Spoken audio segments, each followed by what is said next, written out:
Senhor esteja convosco. Ele está no meio de nós. Proclamação do Evangelho de Jesus Cristo segundo Lucas. Glória a vós, Senhor.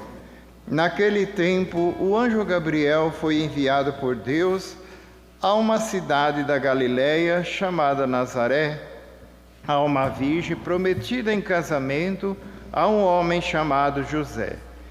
Ele era descendente de Davi e o nome da virgem era Maria. O anjo entrou onde ela estava e disse: Alegra-te, cheia de graça, o Senhor está contigo. Maria ficou perturbada com estas palavras e começou a pensar qual seria o significado da saudação.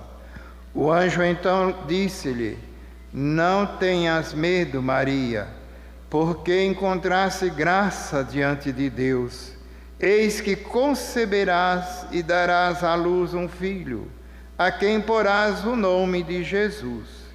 Ele será grande, será chamado Filho do Altíssimo, e o Senhor Deus lhe dará o trono do seu pai Davi.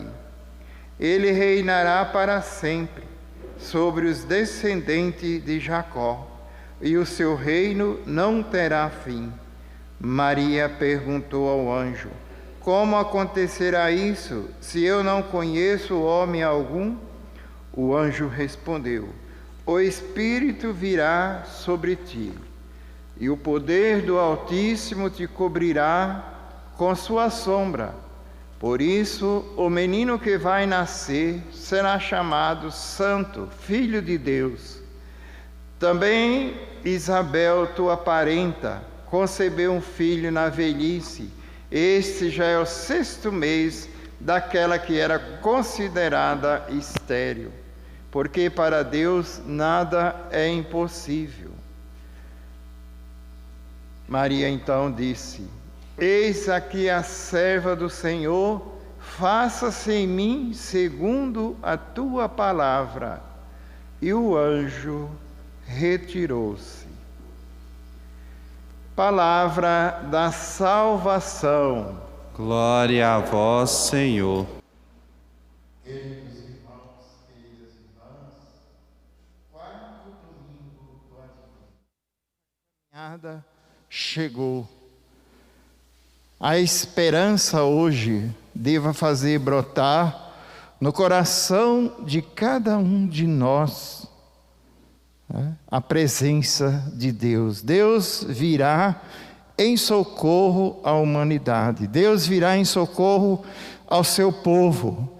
Deus virá em socorro a nós, a todos nós que esperamos com muita alegria o dia do Natal do Senhor. E esse dia nós iremos celebrar daqui uns dias.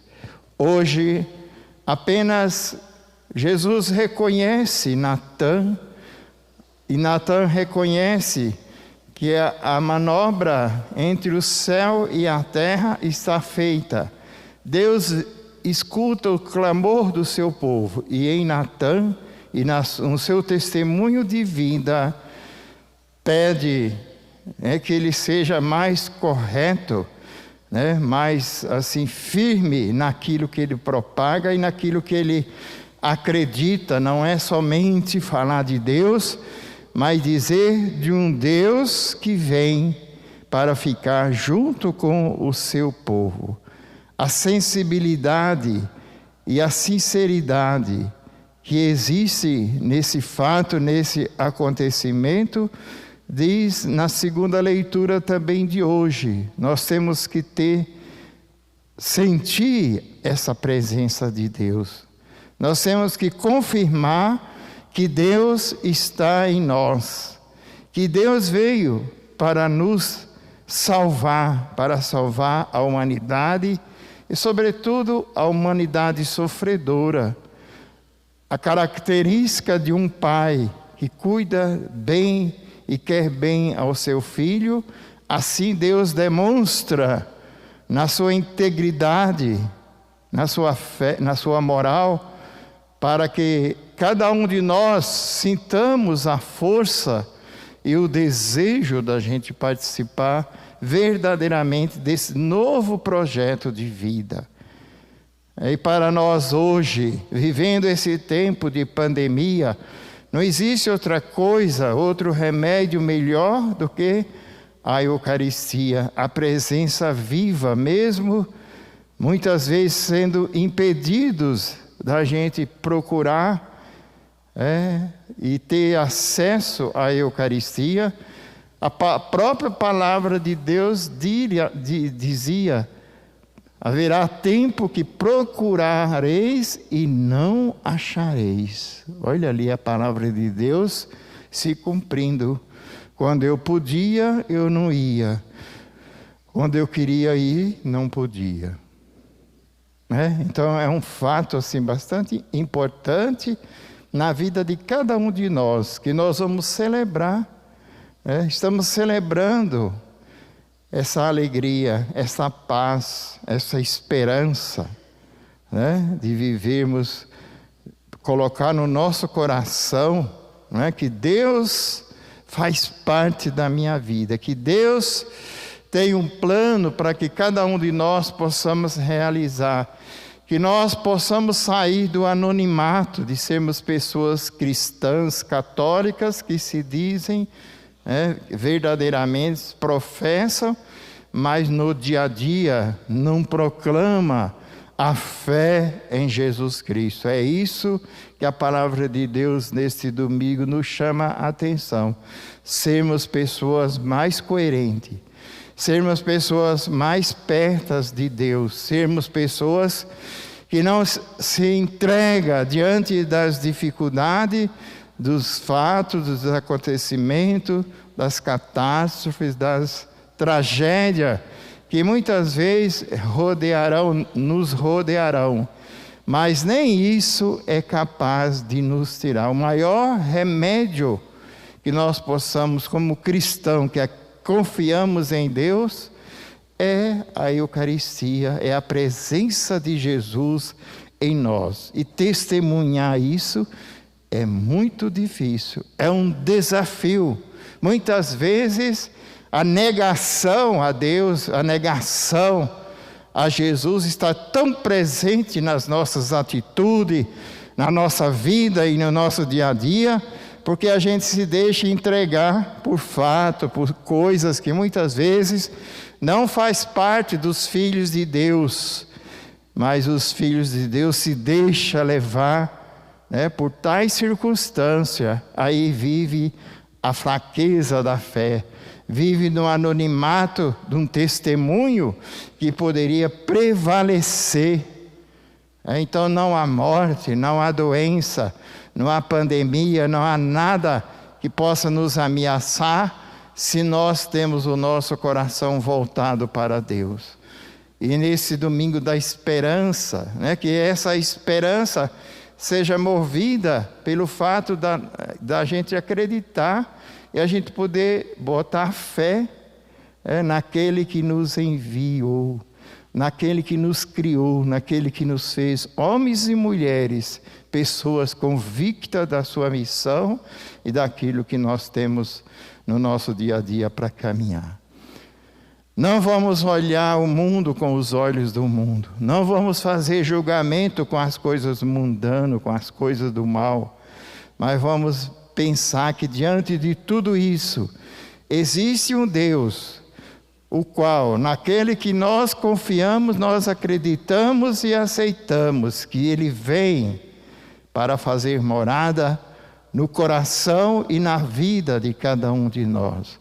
Vamos abrir o nosso coração, vamos colocar esperança na nossa vida, vamos dizer que a nossa fé é uma fé capaz de transpor os limites humanos e os pensamentos, porque nós cremos verdadeiramente num Deus vivo, num Deus do amor, no Deus da esperança, no Deus que é capaz de provar o seu amor por cada um de nós. É muito importante a gente se sentir fortalecido. É muito importante a gente saber que Deus fez algo por nós, pelo seu povo, pela humanidade inteira, sobretudo aqueles que clamam e acreditam que diante do seu clamor, Deus intervém e vai ajudar cada um de nós no nosso dia, nos dando vida, nos dando saúde, nos dando força e coragem para continuar a nossa caminhada, a nossa missão aqui na terra, até quando Ele quiser. Então peçamos hoje a Deus, a nossa esperança não se acabe, não fraqueje diante dos fatos, diante daquilo que está acontecendo, diante de pessoas perdendo a vida, diante de pessoas perdendo a habilidade e a agilidade de reagir diante daquilo que está acontecendo. Mas vamos provar que o nosso Deus é um Deus de verdade. É um Deus que ama, é um Deus que nos coloca, nos faz sentir também a tranquilidade de uma certa segurança.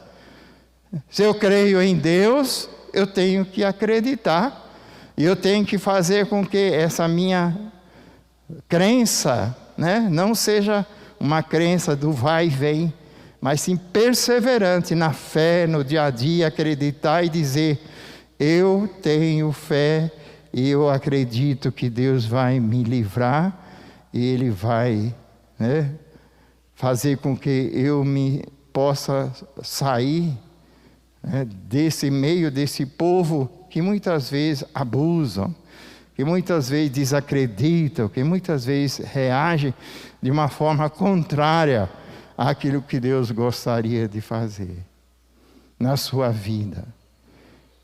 Tem o ditado que fala: faça a sua parte que eu farei a minha.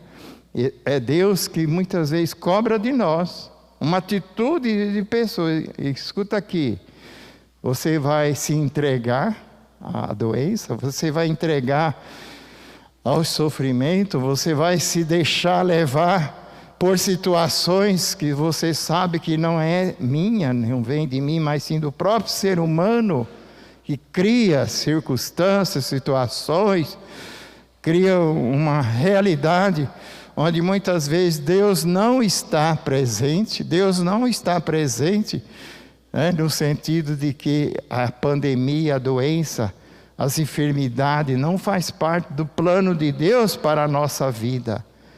Muitas vezes somos nós que atraímos o mal, e é isso que hoje a palavra de Deus fala nessa figura que apresenta Natã, que seja um homem de fé, mas um homem que possa testemunhar com a própria vida. Não apenas dizer que eu creio, mas eu tenho que mostrar, através do dia a dia, que verdadeiramente a minha fé é uma fé inabalável, que nada é capaz de nos tirar a esperança e a certeza de que Deus virá e fará morada no nosso coração. Por isso, nesses dias, vamos abrir o nosso coração e a nossa mente. Vamos deixar que o Natal de Jesus aconteça mais uma vez na nossa vida, mas dessa vez de uma forma radical. Crer que Deus enviou seu Filho para nos salvar é a gente se dispor na luta contra o mal, no combate como um exército em ordem de batalha, e pedindo a Deus que nos dê força e coragem para seguir em frente com a nossa fé.